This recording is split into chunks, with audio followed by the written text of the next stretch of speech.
So there's a lot more to unfold here. So I'm going to leave this with you, and we'll continue to work on it over the next several days as you get further into the book. All right?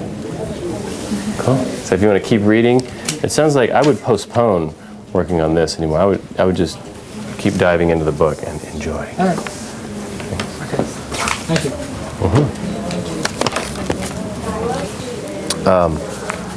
Just get me up to date. How far along are most of you in the book? Chapter 6. 6? 5. 5? Like almost 6. Somewhere in there? 6. 6? Okay. You said the main character is Allison. Tell me about Allison. Well, what happens in the book is she's very desperate, and her family blames her for a lot of the problems in their house. And she wants to be gorgeous because all of her family is rich and popular, and she gets kind of like the end of the stick. And so one night she trades her cell phone to the devil so she could be gorgeous in people's eyes. But it's slowly happening. But during the time that's happening, she's depressed, and she doesn't do everything that she's supposed to do. On top of that, she hangs out with the popular girls instead of her best friends and starts ditching school. So she's kind of going down. So this is a story that a lot of us can relate to, right? I mean, if not directly, to someone we know, right?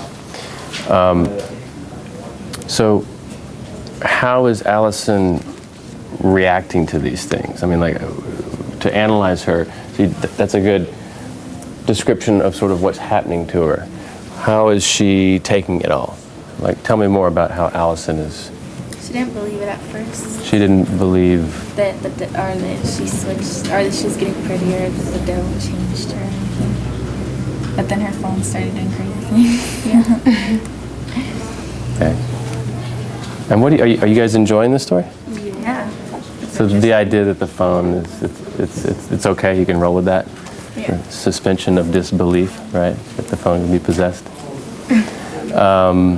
So you described Allison as self-conscious, desperate, maybe overly self-conscious.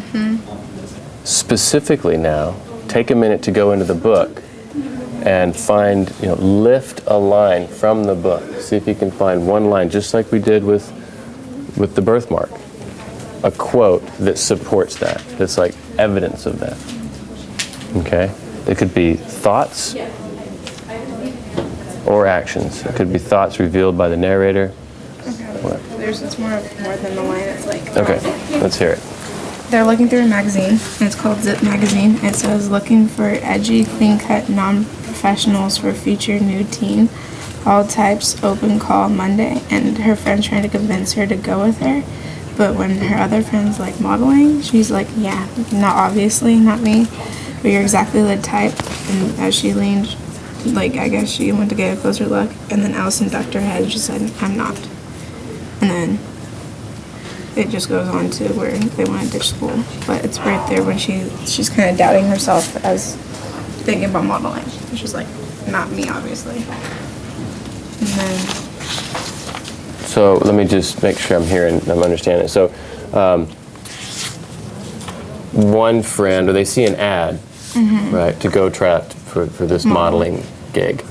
And Allison says, oh, well, that'd be great for you. You'd be perfect, but not me. Yeah. She doesn't consider herself for it. Yeah. So yeah, I think that right there would be proof that she's comparing herself to her friend, and she's like, oh, I could never be the model type. So yeah, you could quote that exactly, or even just a chunk of that, and actually write it right here as your evidence that she's insecure. And if you continue, you could probably find more, right? You got another one? Yeah. Let's hear it. She's having a conversation with the devil. So she's like, I'm nasty and jealous and very sensitive, if you believe my sisters. I'm totally selfish and cranky too. So I don't know why you negotiate for my soul at all. Okay, so help me, and you guys join in here. Break that down for me, because I didn't catch all that. Paraphrase it for me. She's basically saying that she's describing herself as nasty and jealous and cranky, so why would the devil want to negotiate with her soul? Why would the devil want my soul? Yeah. Like That's what she's she saying said. her soul's no good. Yeah. She's really putting herself down, almost like saying she's She's not even good enough for the devil. Cool. Yeah, that would totally work as evidence. Here's one right here too. Oh, we're on a roll now. I slammed my door, muttering curses under my breath. Washing up, I dimmed the bathroom light so I wouldn't have to see my hideous face. Oh, yeah. Did you guys hear that one? That's right before chapter 5, the That last one's, page. that one's almost sad. I think that one speaks volumes, right, about her self-image. And what does that say to you about how she feels about herself? She can't even look at herself. She's so self-conscious. Yeah, she doesn't even want to look at herself, all right? Yeah, I would put that one down for sure. That's some good, strong evidence that she's not accepting of herself. She won't even look at herself in the mirror. All right, good job. You can keep rolling over the next few days. We'll continue to get into analyzing how other characters interact with her and